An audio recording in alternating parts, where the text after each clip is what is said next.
آمن الرسول بما أنزل إليه من ربه والمؤمنون كل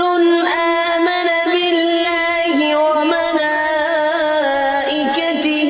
وكتبه ورسله لا نفرق بين أحد من رسله وقالوا سمعنا وأطعنا غفرانك ربنا وإليك المصير لا يكلف الله نفسا إلا وسعها